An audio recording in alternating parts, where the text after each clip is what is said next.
wide spread and a kind of detailed plan to manipulate currency that occurred through trading platforms such as Bloomberg. So traders would get together, and if you want to buy a lot of currency, you would then get other traders to manipulate the price by distorting the supply and demand, so that if you are buying, you make it cheaper, and if you are selling, you make it more expensive.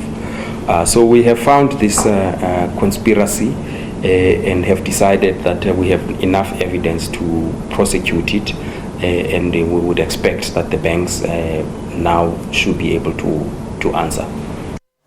So there you go, hearing what the Competition Commission's Thembinkosi Bonakele explaining to us about the Forex collusion saga between Investec, Absa and Standard Bank. But let's get a little bit more about this and to explain what this means, the implications are for trade buying Forex and especially imports and exports. I'm joined in studio by economist Xhanti Payi. So nice to see you. Good morning, it's great to be here. Awesome, welcome to the program. All right, so let's talk this down. Let's talk dumb this morning, because you know, anything to do with the economy and trading and all of that stuff is very, very confusing.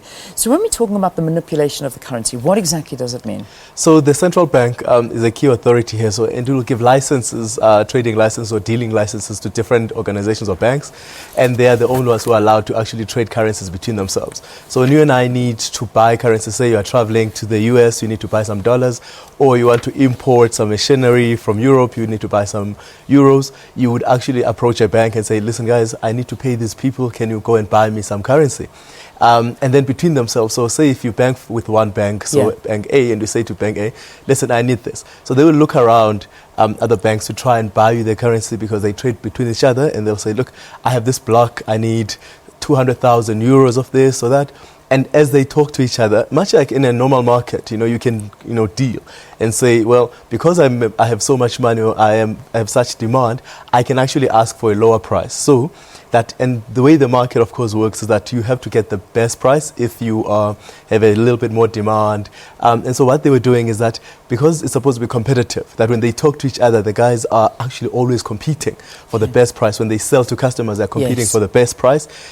These guys would say, actually, we will set a price where we want to be, so that we can actually gain the best profit.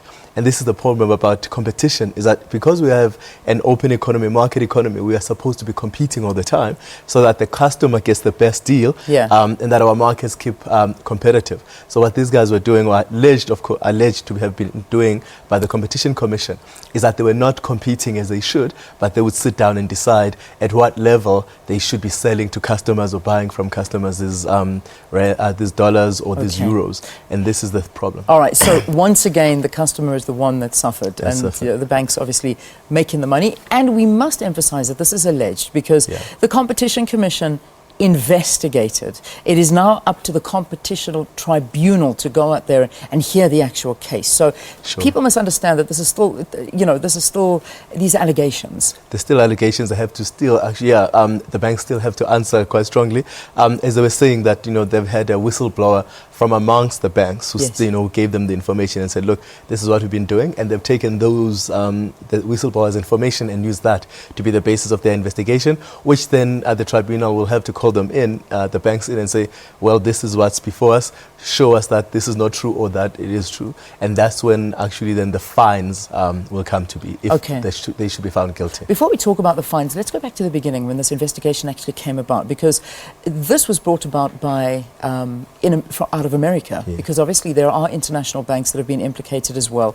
And this investigation started in America, where they saw that there was a manipulation of currencies, and the rand was in and amongst those basket of currencies. So it didn't start here, it started offshore. Yes, I mean, the problem, as I say, that because we're an international economy, right, we have a lot of American banks in our shores, dealing in rand, dealing in dollars and everything else. So whatever is actually being done by the international banks will probably be done by the South African banks, because again, they all trade in the same platforms, they all talk to each other through the same platforms, as the commissioner was speaking there to say, using, for example, a Bloomberg terminal, where this is almost like a WhatsApp kind of discussion, where they are sharing information, talking about bids or buys, so which is, I want to buy this much or I want to sell this much, I need a price on this, can you give me a price on that? So that is a kind of communication they have across many banks. And of course, South Africa has jurisdiction to the South African banks, and the American banks and authorities and the prosecutors had actually gotten quite heavy